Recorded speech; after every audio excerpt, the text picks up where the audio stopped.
Okay, so today I'd like to talk about cybersecurity, but I don't want to talk about cybersecurity technology.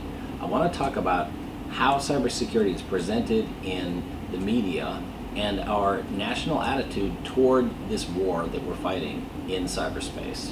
We're fighting a war in cyberspace against common criminals, against nation states that want to do us harm, against terrorism, against all sorts of extremist ideologies.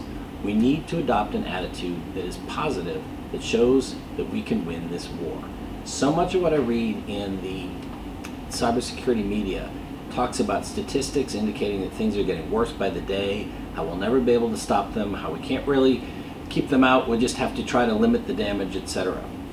There's too much fear, uncertainty, and doubt in the media, too much negative attitude. We need to take this attitude and turn it around, throw it away, and become positive. Let me read to you a couple of quotes from famous leaders who inspired their nations to win wars. First, I'll read something from Winston Churchill, then Franklin Delano Roosevelt.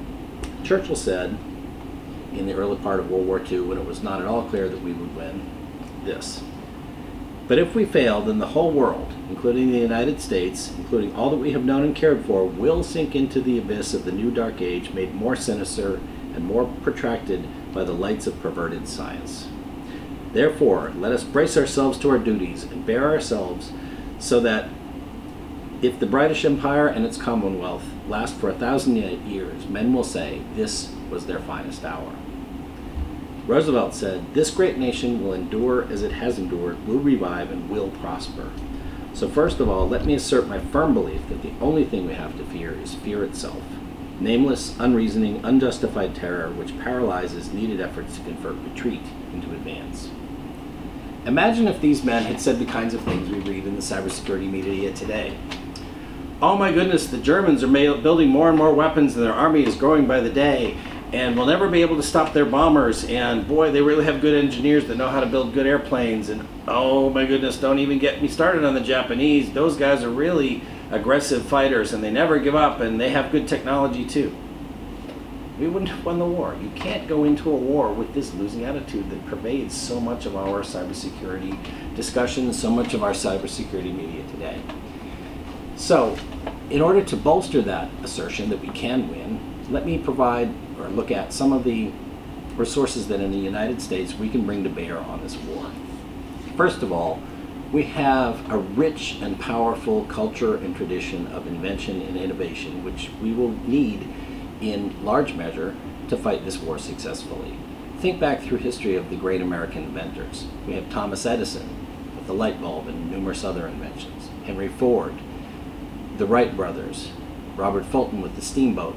The list goes on and on and on. Moreover, most of the technologies that constitute the internet, that make the very existence of cyberspace possible, were invented right here in this little strip of land that happens to lie between Canada and Mexico. So that culture of innovation thrives today. I see it all the time in small, agile, aggressive companies who stand not only to make a lot of money, but also protect our country through their innovation. In other words, we have a powerful spirit of entrepreneurship that rewards that culture of innovation and invention. We invented our way into this situation. We can invent our way out. In addition to a culture of innovation and entrepreneurship, in the United States we also have some of the best colleges and universities and institutions of higher learning in the world. I recently researched this and found that of the 25 best colleges and universities on this earth, 23 are in the United States. We do not ship our best and brightest overseas for education. They come here and learn how to do science, technology, engineering, and math. And bear in mind too that one of the hallmarks, stepping back to our culture of innovation, one of the hallmarks of our institutions is that they reward learning, but they also reward imagination. Invention starts with imagination. Einstein famously said that imagination is more important than knowledge. We have plenty of knowledge here, but it's of no use or less use if we do not trigger it and ignite it with imagination. In addition to these three elements in our society that we can bring to bear to fight this war, we also have a powerful spirit of service that permeates our nation. Our Army, one of the largest and most powerful in the world, forgive me if I brag about the United States, is entirely composed of volunteers. We don't have conscription. We don't draft people into our armed services anymore. It's all volunteers. That spirit of service can easily be diverted into or exploited to be used in the protection of cyberspace as well as in the traditional armed forces roles.